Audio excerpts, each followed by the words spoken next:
bringing you in-depth discussion from one of the most read group of online writers covering the Edmonton Oilers. Are you ready for Oilers Overtime? Join us as we talk news, rumors, trades, player grades, game results, and more, all featured on one of the most glorified teams in the NHL, from the great one to the next one, from the boys on the bus to the decade of darkness. This is Oilers Overtime. Hey there, everybody. Welcome to another edition of THW Oilers Overtime. My name is Jim Parsons here with HockeyWriters.com.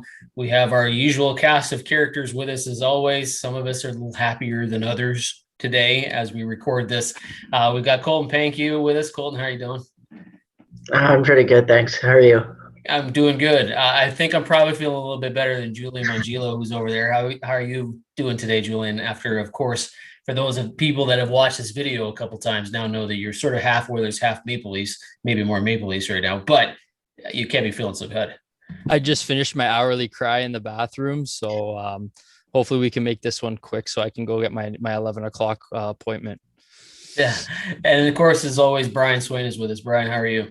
I'm doing well, thanks. So we had I don't want to say agenda, but we had kind of somewhat of an itinerary. We talked about it last week, and then we were going to get into today, and we'll do the next few weeks kind of leading into what the Oilers will do. But it's really kind of hard for us not to draw a line of comparison, talk a little bit about it. We'll keep it brief, but I'll start with Colton because I don't want to, crush Julian in the opening 2 minutes of the show. We saw the Toronto Maple Leafs lose, blow a 3-1 series lead and lose in Game 7 to the Montreal Canadiens. Now, the Oilers, of course, not that we can kick anybody while we're down or throw stones at a glass house or anything like that, but the Oilers lost in 4 to Winnipeg. Two teams, two franchises that are feeling pretty bad about themselves right now. But my question for you is, which one's worse? If you had to take a look as you're the GM and you're looking at this team going, man, this is not where we wanted to be right now, which situation is worse? Losing in 4 to Winnipeg, maybe being in close games, but not being able to get any of the wins in, or, kind of choking, I guess is the one word a lot of people are using right now. So which situation's worse? Neither are ideal. I think the Leafs, just with all the narrative around them, over such a long time now, just can't get it done in the playoffs. I think you just got to wonder where their confidence is at that time of the year. And this certainly won't help. I think I'd be more concerned if I was them. I don't know what kind of changes they'll look to make, if any, this offseason, but I think just the way they did it, up 3-1 and just, like I said, all the past narratives on them, I think that's a tough one for them. So, Julian, you sort of probably represent some of the voices in Toronto right now. How are you feeling about this? Is this one of those, the sky has fallen situations? Are you more of this was an anomaly, although it's hard to say that after 3 years of this stuff? How are you feeling? What would you be thinking if you're Dubas at this point? Well, I'm definitely a mixed bag right now. I mean, it's you don't know where to go from here. Honestly, it's hard to put stuff into words, but just still can't really believe that it happened. But just the fashion that they lost in, and just the past history, I think it speaks a lot to Dubas putting the right pieces in place, at least we thought this year, and giving the team the best opportunity I think that they had, and then thinking with the division alignment that they had to step up to be able to get past the first round because of the competition they were playing. I think that it is very disappointing considering that, and then relaying that to the Oilers. I just think that they go down in a sweep, but they were almost in, like you said, almost every game, and it was in overtime, right? It's not like they didn't play those last couple of games that the Leafs played were just, the lack of effort was so visible, and it was kind of worrisome. And then, if you're the Oilers, at least, you see some fight in them, and you lose by a goal. That's sometimes just the way the puck bounces at that point. So I think it's definitely more concerning for the Leafs, and the Oilers are a little bit more on the up and up with some of the cap space they have available. So to lead us into where we're going to be focused this week, Brian, I'll ask you this. If you're Edmonton, you're Toronto, and you had to make a prediction from the outside looking in, which team makes the biggest moves? Which team is the busier team in the offseason based on the two results of these playoff series? Oh, I'm going to go, I'll say Toronto just because it's I think they're both going to be really busy. The Leafs, I think I I think there's going to be a lot of stability here with the Oilers. I get the sense, like, I know we're going to get into that. There's some key moves that they're going to have to make. There's some key moves they need to make, but I just think the Leafs, I think, like, and you know, it might be a lot to do with we're just kind of in the still within 24 hours of it happening. It's still the shock is so fresh, but you just get this feeling like they need to go in there with about 8 sticks of dynamite and just blow significant portions of it up. And so I'll say the Leafs, but I think it's going to be a very interesting summer in both cities. Yeah, it is going to be interesting. Folks that are checking out the hockeyrace.com can check out an article that'll be up today where I took a look at both situations from the outside looking in are very similar on paper. Like, you've got two series that ended very poorly for both teams. You've got results that you expected to be better. They were favorites going into both series and disappointed in both. But there are also two teams that are very, very different in the directions that they're headed. You know, like Kyle Dubas has kind of put the team together he wanted to. Julian had said, you know, he got the pieces he was looking for. He signed the big contracts. He got some of the depth that he was looking for. He got the physicality that he wanted in this offseason, and it didn't pay off. Now, Edmonton, there's a core there, and there's question marks in Toronto about the core. But in the core in Edmonton, that's the solid rock you got, right? And it's the pieces around that core that you're going to have to build. So I'm very curious to see what these two teams do, because there's going to be an emotional reaction for Toronto to want to make some major changes. But really, this is a pretty good team. Like, this is a very good team that just can't seem to get it done in the postseason. And it's going to be very interesting to see if they go, okay, hey, we know what we are. We're confident in what we built. It's small changes, or Austin Matthews, Mitch Marner, these guys have not stepped up for us when they needed to. We need to make a change. And I don't know if it's going to be one of those two guys or not, but I think Edmonton feels like maybe they're headed in a better direction, at least in terms of they've got the core nucleus pieces that they want and building around that. So with that in mind, we should probably move on to what we talked about last week, which is general manager Ken Holland and what he does now in this offseason. So Colton, I'm going to start with you. We're going to focus on the forwards today. We're going to talk about pieces to build around the McDavid and the Draisaitl. I'm assuming all of us would agree that these are two guys that don't need to go anywhere and aren't going to be going anywhere, despite what people outside of Edmonton would love to say about Connor McDavid and maybe his desire to go. He's not going anywhere. So if you were to focus on your priority for the forward group, Colton, where are you starting if you're general manager Ken Holland? Oh boy. I mean, I guess it depends all on who they're able to bring back. Obviously, we've talked a fair bit about who they have that's pending free agents. But one guy that seems to be kind of getting mixed results I've seen on Twitter from what Oilers fans think that I think would be an interesting pickup is Thomas Tatar. He had a bit of a off year in Montreal this year, and I think if you could get him without a lot of term, because he's pretty inconsistent at times, but really skilled and a guy that I think could fit in well on the left wing for McDavid. I think if you could bring in a guy like that at say $4.5 million, I think that would be a huge pickup for them, and it would fill a significant gap that they've had there for quite a while. Yeah, Tatar is a guy that was on my radar too, and I think he's primed to come out like a Tyson Barrie of last year, where he's sort of primed to come out of Montreal because they're not going to sign him, and he's going to have something to prove because he didn't always play, but he plays pretty well. He's good 5-on-5. I think he's making way more than he'll make next season. He might be a guy that's looking for the right environment. Julian, what about you? If you had to target a specific player with its free agency or trade or whomever, if you're Ken Holland and you have a number one priority target that you're going after because we know that they need some top six wingers, who are you going for? I like the Tatar pickup. That's one that I think could fill, if he plays well enough, could fill a top line role with McDavid, or if not, at least a versatile second line left wing, because I think that's their biggest need, especially if Nugent-Hopkins doesn't come back.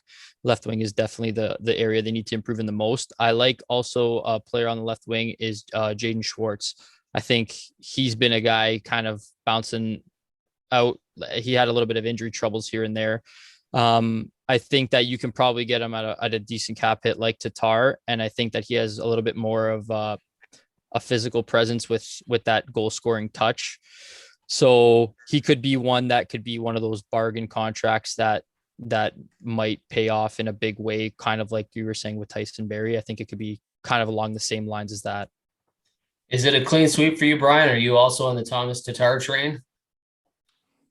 He'd be number two. Schwartz would be number one for me, actually. I think Julian just articulated it very well. I like them both. for the fact that you might be able to get better bang for your buck, because I don't think either one of them is going to command a really huge contract. But I do like, as Julian said, the physical element that you also get with Schwartz. So I think he could be a really big, a nice fit for this team. Could check a few boxes.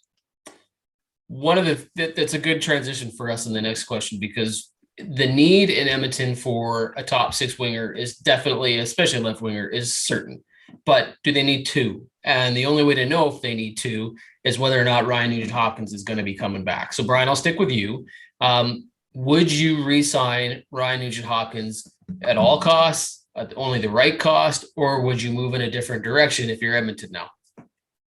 Yeah, when we were talking about when we mentioned what our talking points would be for this today, I started looking through the free agent lists, and that's when it really hit me that, you know what, we might want to put some more emphasis on bringing back Nugent-Hopkins, because I look at what some of the alternatives could be, what they could cost, and I just think that number one, he had an off year. We all know that. I think he's still young enough that this is not necessarily who we're going to get. That it's not like he's peaked out, that we've seen the best of him, and it's downhill from here on. I still think we can see Ryan Nugent-Hopkins as more similar to what we saw in the previous years before this year. I think, he fits in well with this team. You know what you get. He provides a good two-way game, which is, if you look at a lot of the other free agents that'll be available on the wing, I don't know if a lot of them provide the two-way game that Nugent-Hopkins can. So I like that. I like the consistency of just keeping him in the lineup. And it'll be interesting to see, too, what he commands as far as the contract goes, because he certainly didn't do much to increase his value this year. I mean, if anything, he's probably played it down a little bit. So just for all those reasons, I think I'm now completely on board with bringing him back. I think you keep him here. And then if you can get one of those other guys to complement this lineup too, great. There were reports earlier this week that from Elliot Friedman, Colton, that perhaps the relationship between Ryan Nugent-Hopkins and Ken Holland has sort of gone off the rails a little bit. I wouldn't say that it's a bad relationship or that they're negative on each other or anything like that.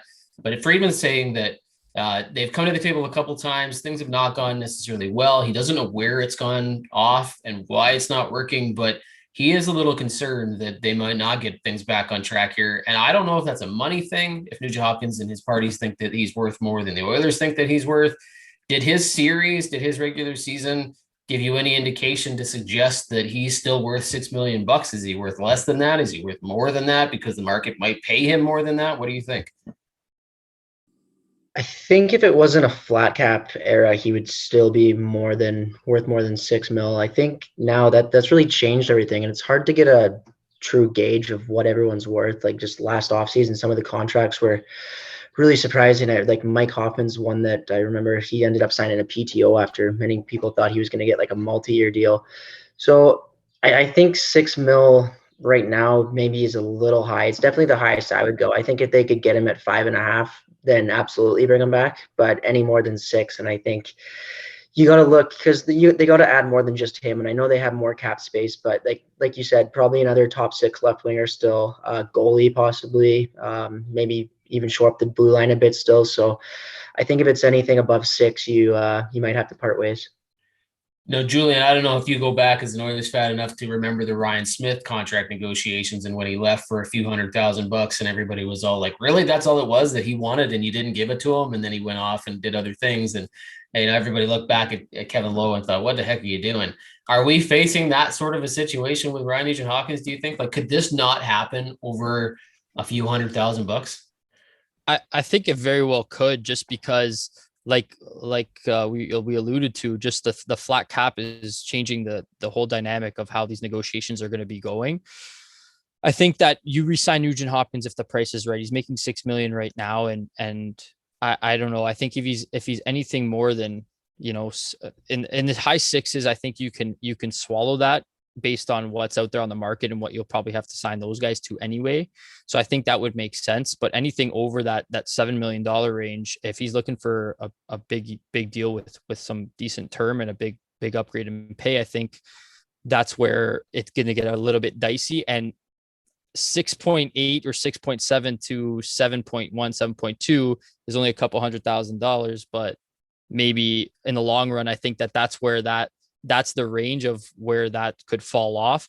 And I think that there is options to replace that, or like we said, bargain deals that could pay big dividends. So I'd rather see them go and get some of those guys on a 1-year deal like they did with Barrie, or at least get one guy like that and then sign another left winger to one with term that you think you can trust for the next couple of years at least. And then hopefully the one that you sign to a shorter term deal can pay off. And then because I think there's a lot of people still out there trying to prove to get that big contract right now.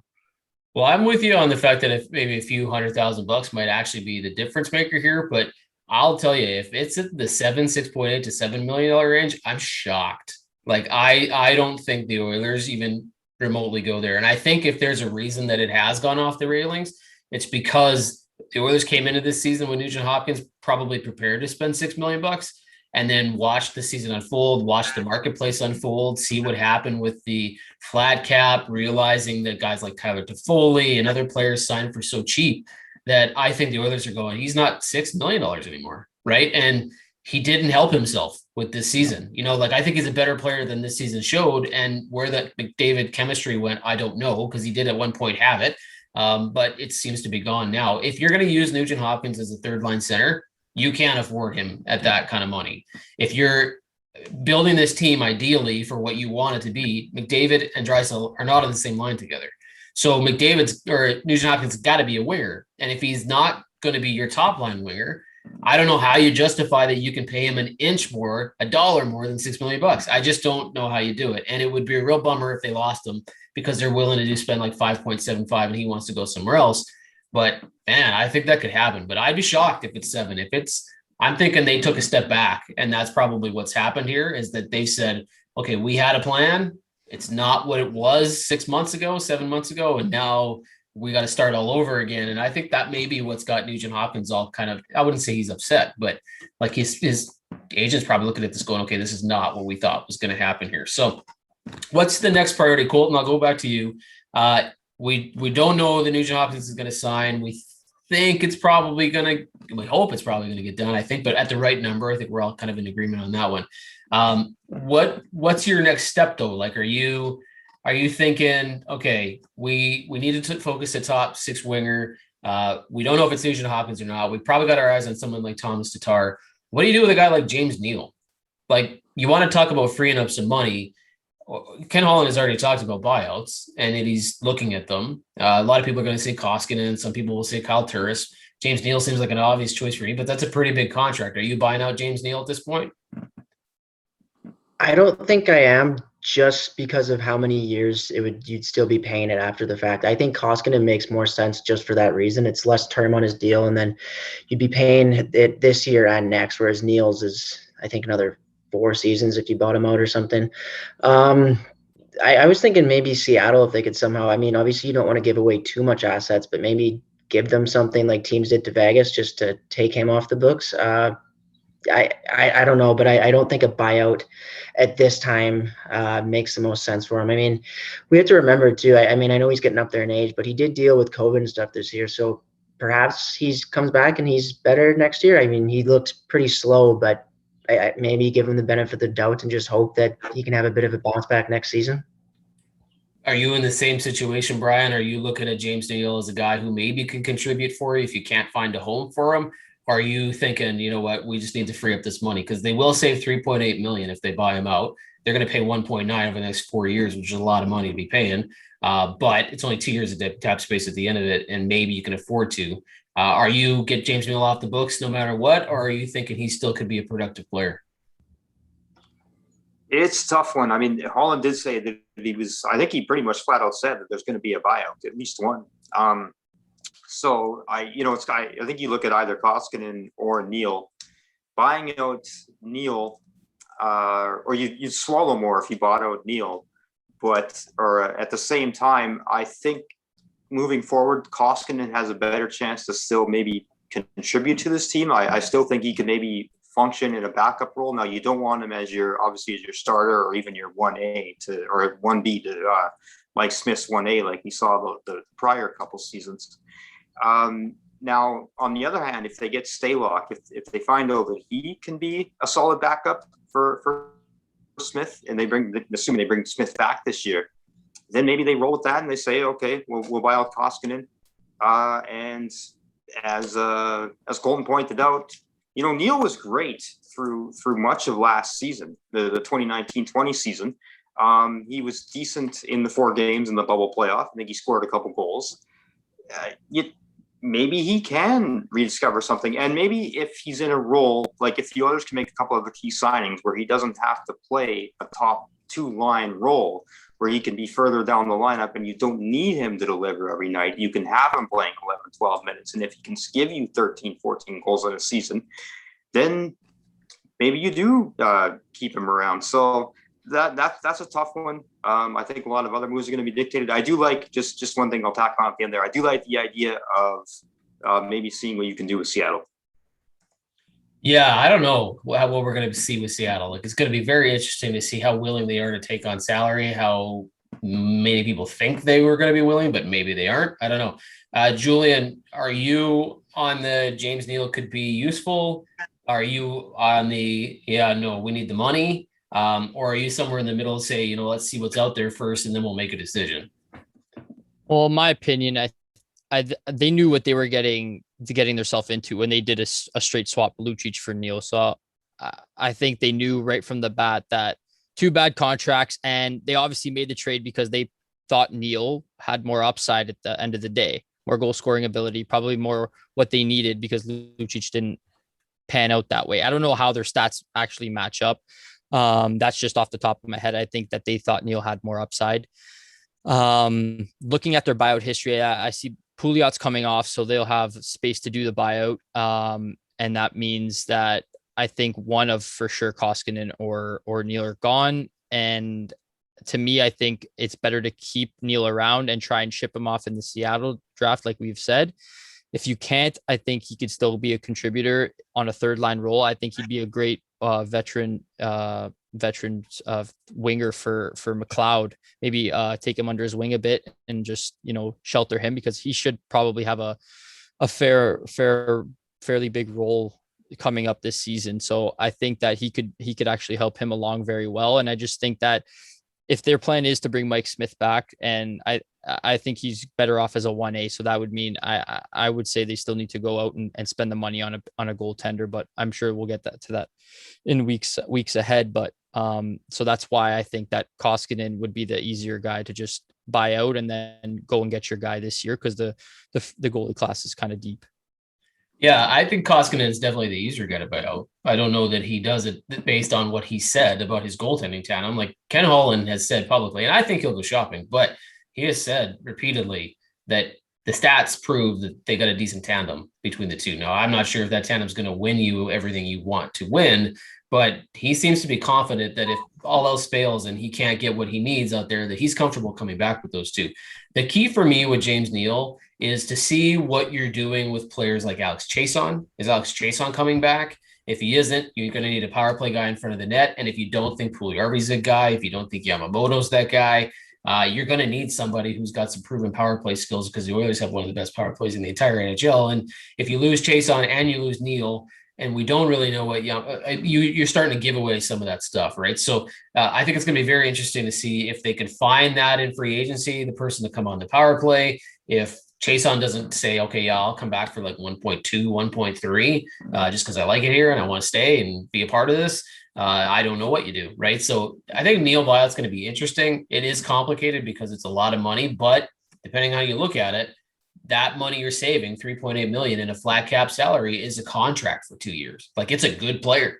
So if you can get that off your books, I think Colin's going, if I know there's somebody out there in the market for me and I can get him at 3.8 or close to 4, and moving Neal allows me to do that almost like a wash, except for the last 2 years of that buyout. I don't know. Maybe he does it, right? It's going to be very interesting to see where they go there. One of the questions that we should probably focus on, we're dealing with the top 6. We're dealing with power play. What about the bottom half of the lineup? I'll start with Brian. we saw some games from Ryan McLeod, and we thought, this is a pretty good player. We didn't get to see enough to really know if he's going to contribute next year. And I would say caution, of course. We saw what Yamamoto wasn't able to reproduce this year, even though he played really hard. He just didn't give you the numbers that he gave you in the first season.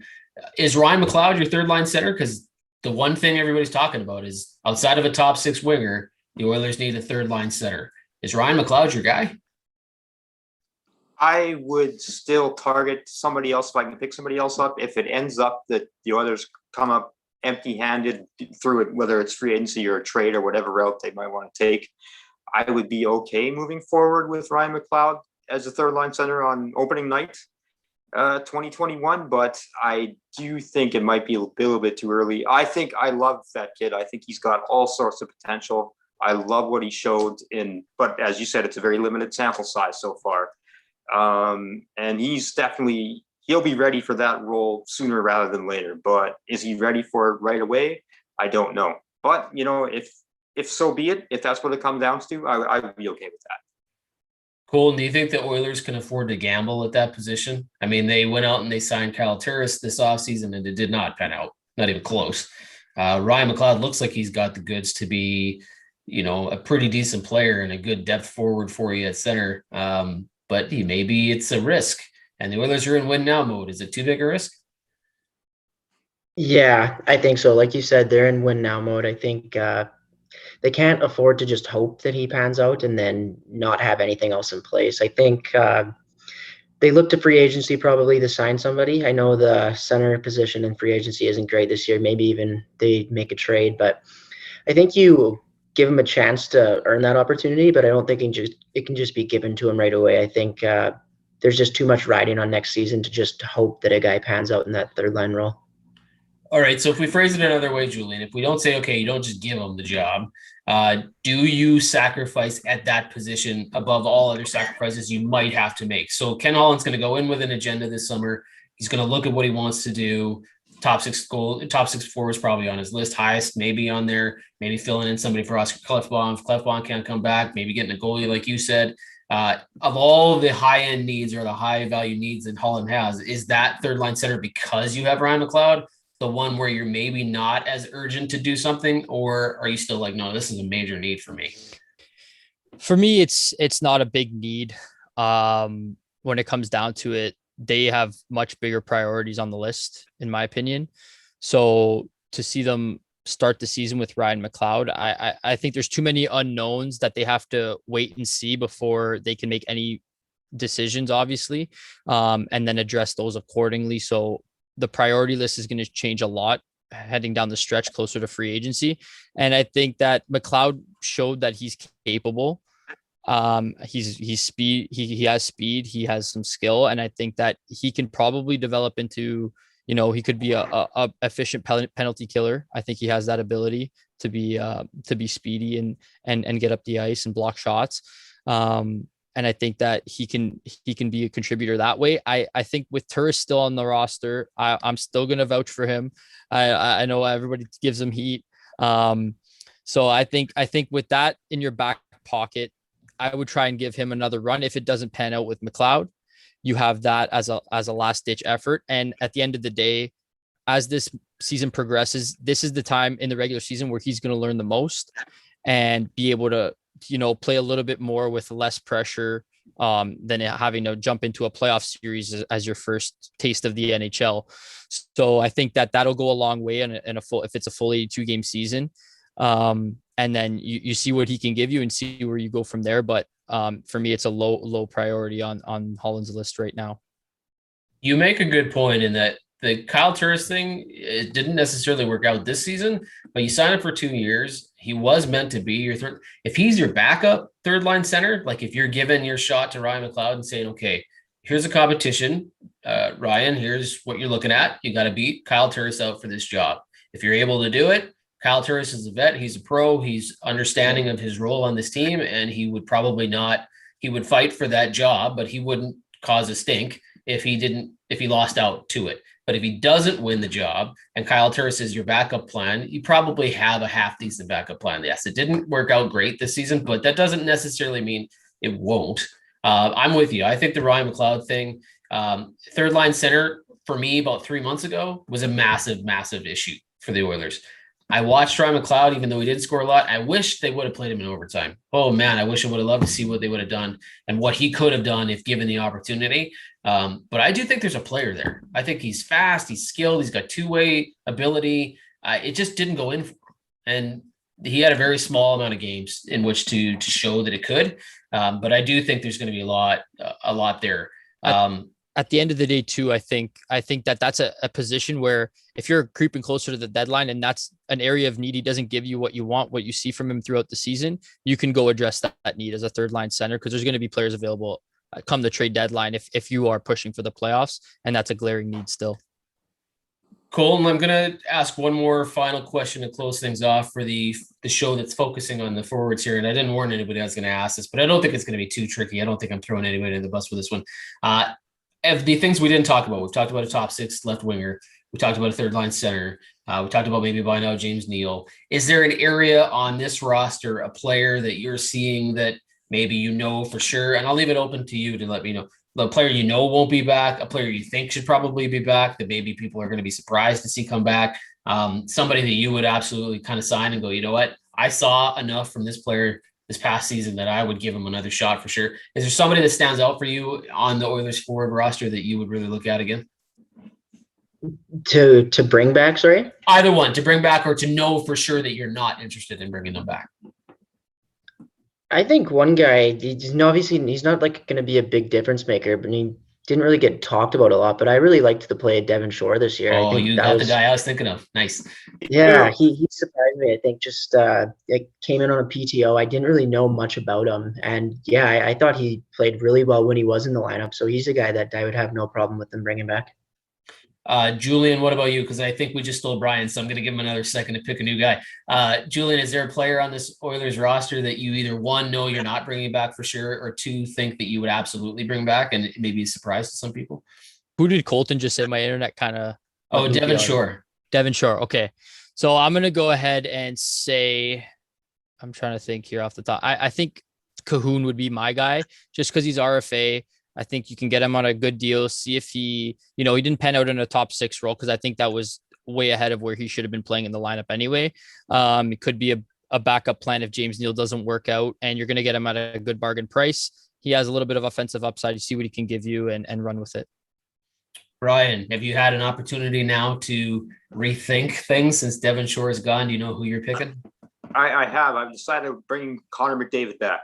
Oh, way to go out on a limb there, bud. Yeah. To me, it's more. There's a few guys that I have. I think a big question mark for me is Zach Kassian, and I know he's under contract, but he's a guy that fascinates me. What is his role moving forward on this team? Because we saw another disappointing regular season, and we saw hints of it again in the playoffs of what he can be. I think because when he brings the element that he has, that physical presence. He brings something that this team can really use and nobody else has, but he brings it so infrequently. So I think that's I know that's not quite the question, but I think that's like an X factor that I'm fascinated by with this forward group. No, that makes sense. I mean, I left it open to whatever direction he wanted to go with. And Zach Kassian, there's certainly question marks around this guy. He played decent in the games. I remember saying on one of the shows that I don't know that I would have stuck Kassian in the lineup to start this playoff series. We both said. Yeah. And he kind of proved me wrong. I will admit that. I was a little surprised with how effective he was. He even scored a goal, I think, in one of the games. I don't know that the Oilers necessarily needed to put him in there. And I didn't love the idea of breaking up that line with Chason, Neal, and McLeod because I thought they were being very productive. And that is what ended up happening because of that. But there are certainly some question marks around what Kassian can bring you on any given night. He's exactly the player you want to have. But can he give you what you're looking for all the time? I don't know. For me, one of the players that I think I mentioned maybe last week, if not the week before, and I see very interesting stuff for is Gaetan Haas. We're talking about the depth center positions. We talk about Devon Shore. We talk about where Kyle Turris fits, where Ryan McLeod fits. I think Haas showed Dave Tippett something, and Dave Tippett's deployment of the forward lines this playoff series really tells me a lot about how he looks at players he trusts and players he doesn't trust. Because within that first game, Draisaitl and McDavid were on the same line, and that was not the plan going into the playoffs. Like, those guys were supposed to do their own thing on different lines. And within the end of the first 10 minutes of that last game, he had stuck them together and they stayed together. And that really told me that, one, he wanted the two of them to motivate and spark things, and two, he didn't trust anybody else. And there's a handful of players on this team that I think he sort of trusts, and Gaetan Haas might be one of them. And so I think Tippett's going to have a lot to say about bringing Gaetan Haas back. He's going to be a UFA. He's making $915,000 this year.